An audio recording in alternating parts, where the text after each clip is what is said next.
How to know 11 types of watch wear. Which ones are you? All 11 are you? Question? Better find out. 11 types of watch wear.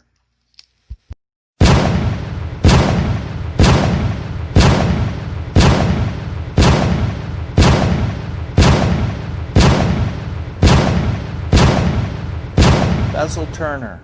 The Bezel Turner wants their watch to have a bezel that operates flawlessly. The indices must line up perfectly with the watch. There can't be any back play. The watch, when the bezel is turned, it has to click perfectly, no back play, and the bezel has to be flawless. No sharp edges to hurt their hands. The bezel has to be a pleasure to operate. Anything wrong with that bezel, anything that's sloppy with that bezel will drive the Bezel Turner crazy. Misaligned indices will drive them even more crazy. That's the Bezel Turner. The pusher. The pusher loves chronograph watches, and they love technical digital watches with lots of pushers. The pusher wants their chronograph watches hands to line up perfectly. Any offset hands before they push the pusher is going to drive them crazy. In the chronograph watch, they want to be able to unscrew and get the pusher ready.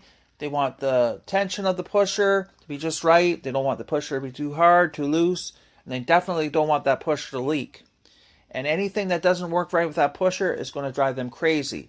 In digital watches, they want to be able to push the pushers all day and watch the watch do things like change and show dates and times and do all these things. They want to be able to push the pusher all the time and not have the watch malfunction, leak, or do anything that's not supposed to do. The pusher wants those pushers to be pushed constantly for the life of the watch and never have any problems. The Brandmore. The Brandmore is very concerned about the branding of the watch. If the watch has too much branding, it drives the Brandmore crazy. If the watch has too little branding, it drives the Brandmore crazy. If the branding don't look right, if the font don't look right, it drives the Brandmore crazy. The Brandmore is obsessed with the branding. And if it's the wrong brand of watch, it'll drive them crazy. It's got to be a brand that they like, and everything about the branding on the watch has to be perfect. If they don't like branding, like on the case side, it'll drive them even more crazy. The Brandmore only cares about the branding of the watch and what brand it is. Anything that doesn't suit the Brandmore will drive them completely insane. The MSRP Player.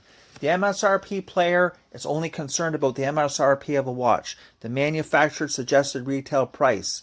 Now, if there's a watch that has a very high MSRP and it's just selling for a fraction of that new, it will drive the MSRP Player completely crazy. If the MSRP is such a way that the watch will sell more than the MSRP, it will just drive them to a level where they want that watch. They want a watch that's worth more than the MSRP. That's the MSRP Player. They only want to buy a watch that suits them with the MSRP. The MSRP only means what they want in that watch. Anything that doesn't suit the MSRP Player about that watch, they don't want it, they hate the watch.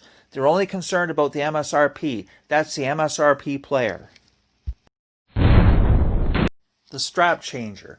As soon as the strap changer gets a watch, they look at that strap and they want to change that strap. Immediately, the strap changer has an idea what that watch will look better and what kind of strap that watch should have a strap on. They'll have a whole bunch of straps ready to put on that watch, the strap changer. The strap changer, it drives them crazy if the strap does not suit that watch. They know right away what strap should be on that watch. The strap changer. And the strap changer, also with bracelets, they will see things wrong with the bracelet that should be changed on that too. They may want to change the bracelet on a watch to a strap. The strap changer, they're concerned about NATO straps, every different kind of strap, rubber strap, every kind, leather straps, every kind of strap you can imagine. The strap changer has that in mind to change the strap on that watch. They may even change the strap on a watch 3 or 4 times a day. That's the strap changer. The crystal scratcher. The crystal scratcher is only concerned about the crystal on a watch. They're concerned if the crystal is acrylic, mineral, or sapphire. The crystal scratcher worries about what kind of scratches will get on that crystal. The crystal scratcher, they want to be able to polish out any marks on that crystal. They are very concerned about whether the crystal is flat, domed, or any kind of shape the crystal can be, like the crystal sticks up more above the watch or whatever. The crystal scratcher is concerned about that. If the crystal scratcher does not like a crystal on a watch, they will not like the complete watch. That's all they care about is the crystal. That's the crystal scratcher. The crystal scratcher prefers sapphire crystals because sapphire crystals, they believe, the crystal scratcher believes sapphire crystals do not scratch or mark up as easy. That's the crystal scratcher. The Lume Warrior. The Lume Warrior is very concerned about the illumination of a watch. The Lume Warrior will take a whole bunch of watches and compare the illumination. They'll just look at that, all that illumination, and they say, well, this illumination lasts longer than this one. This illumination is brighter than this one. They'll go on for hours about this. The Lume Warrior wants a watch with perfect illumination. It's got to power up fast. The Lume cannot die fast. It's got to be very bright all over the watch as much as possible and last the whole night. That's the Lume Warrior. They want it the whole night. That's the Lume Warrior, the whole night. What drives the Lume Warrior crazy is illumination that does not last. It might be a little bit bright to start with, but if it don't last, it just looks dull and dies out in no time, that will drive the Lume Warrior completely insane.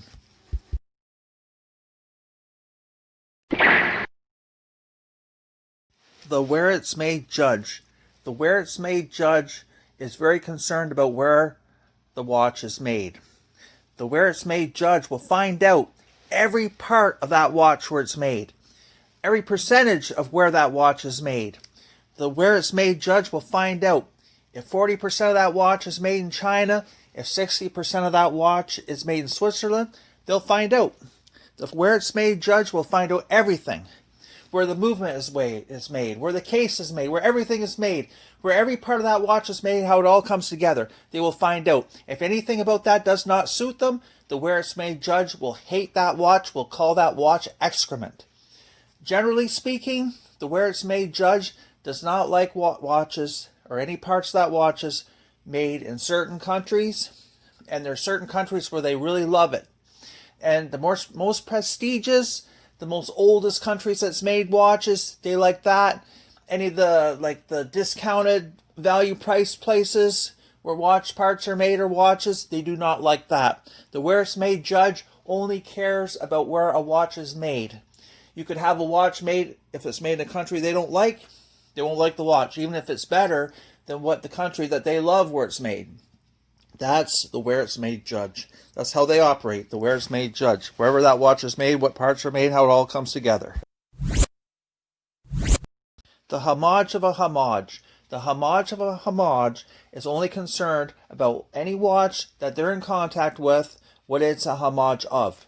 They will find out. The homage of a homage will find out, and they will value that watch, any watch, one they own or want to buy, what it's a homage of, on what it is a homage of. That's the homage of a homage.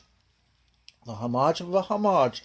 If they don't like what that watch is a homage of, they won't like the watch. Even if they like the watch and they find out what it's a homage of, and that watch is a homage of, they won't like the watch. That's the homage of a homage. They will talk about homage all the time. They will concern themselves with whatever a homage of a homage is. That's it. The mover for the movement.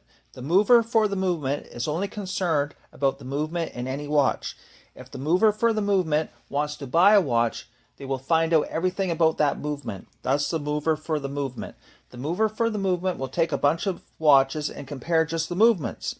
The mover for the movement is concerned about if the movement is quartz, if the movement is automatic, the beat error of the automatic movement, what kind of battery the quartz watch takes in the movement. That's the mover for the movement. The mover for the movement. If the mover for the movement does not like the movement in a watch, even if they do like the watch, if they don't like the movement, the mover for the movement will not like that watch. Even if the mover for the movement doesn't like the watch, but they like the movement in the watch, the mover for the movement will like the watch. The mover for the movement will find out every detail they possibly can about the movement. That's the mover for the movement. Everything about the movement, that comes first. The watch comes second. The finish for the finish. The finish for the finish is only concerned about the finish of any watch. The finish of the finish will concern themselves if the finish is brushed, if the finish is polished, if the finish has any scratches. Scratch is easy, reflects easy. That's the finish for the finished. The finish for the finish. If they don't like the finish of a watch, they will not like the watch. If the finish for the finish sees a finish they do like of any watch, they will like the watch.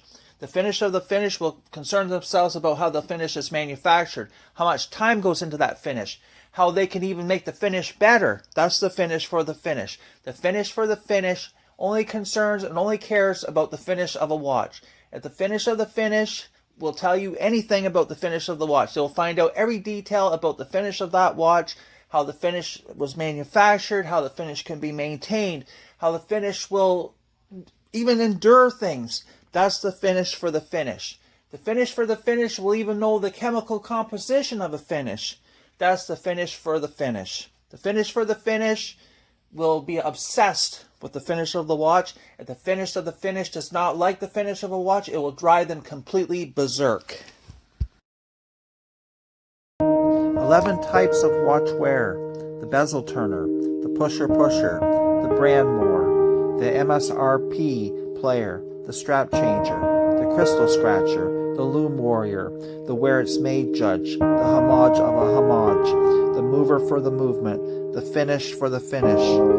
Anyone that you recognize there? Go ahead and comment in the comment section. Comment anything you want. I'm not one of those ones that that deletes comments, blanks that deletes comments. Those type.